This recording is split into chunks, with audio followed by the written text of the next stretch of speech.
మహిళల అభివృద్ధి కోసం ప్రభుత్వం ప్రత్యేక ప్రణాళికలను రూపొందించి అమలు చేస్తుందని మంత్రి సీతక్క అన్నారు. ములుగు మండలం జగ్గన్నపేటలో సామాజిక నీటి శుద్ధి కేంద్రంతో పాటు ఉచిత వైద్య శిబిరాన్ని ఆమె ప్రారంభించారు. ఎస్సీ కార్పొరేషన్ ఆధ్వర్యంలో 9 యూనిట్ల పాడి గేదెలను, ఇందిరమ్మ చీరలను ఆమె పంపిణీ చేశారు. దీనితో పాటు ఉచిత కుట్టు మిషన్ల శిక్షణకు చెందిన ధృవపత్రాలను పంపిణీ చేశారు. ఈ సందర్భంగా ఆమె మాట్లాడుతూ ఎస్సీ ఎస్టీల అభివృద్ధి కోసం కాంగ్రెస్ ప్రభుత్వం కట్టుబడి ఉందని హామీ ఇచ్చారు.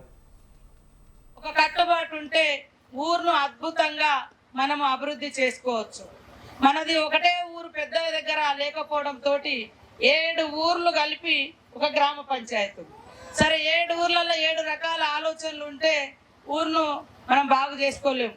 కాబట్టి సరే రాజకీయాలు ఏదైనా ఉండని ఇంకేదైనా ఉండని ఆలోచన కానీ మన ఊరికి మంచి జరుగుతుందంటే అందరం కలిసి ఆ పనిలో మనం భాగస్వాములు కావాలని మిమ్మల్ని అందరినీ కోరుకుంటా ఉన్నాం.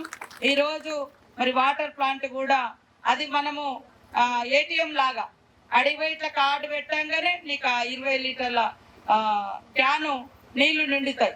అట్లా అక్కడ కూడా ఒక మనిషిని పెట్టి మంచిగా నడిపించుకుందాం. అట్లనే ఈరోజు మెడికల్ క్యాంప్ కూడా మరి ఆ మొబైల్ వెహికల్లో పెట్టడం జరిగింది. మన వాళ్ళు ఎవరైనా కూడా చూపించుకోండి. అట్లనే మనకు ఉపాధి కావాలని మన ముఖ్యమంత్రి రేవంత్ రెడ్డి గారు అధికారంలోకి వచ్చిన వెంటనే మొదటి పని బస్సు ఫ్రీ చేయడం, రెండో పని యూనిఫామ్, ఊర్లల్లో పిల్లలకు స్కూల్ యూనిఫామ్ కుట్టి మరి ఇచ్చే కార్యక్రమము. గతంలో ఎవరో ప్రత్యేకంగా వేరే వాళ్ళు ఎవరో ఒకరిద్దరు కుట్టేది, కానీ ఈరోజు మండల సమైక్య జిల్లా సమైక్య ద్వారా ఎవరెవరు మన సంఘ సభ్యులు ఉన్నారో వాళ్ళకి బట్టలు కుట్టే పని ఇచ్చి గతంలో 50 రూపాయలు ఉంటే యూనిఫామ్ కు ఇప్పుడు 75 రూపాయలు ఇస్తాం. అట్లా దాదాపుగా ఈ రోజు మన దగ్గర 250 మిషన్లు మనం మొన్న ఒక 75 ఇచ్చినాం. ఇప్పుడు 175 వరకు మళ్ళా ఈ రోజు రేపు మరి మిగతా ఆ రోజు ఎవరెవరు ఉన్నారో వాళ్ళందరికి కూడా ఇవ్వడం జరుగుతుంది.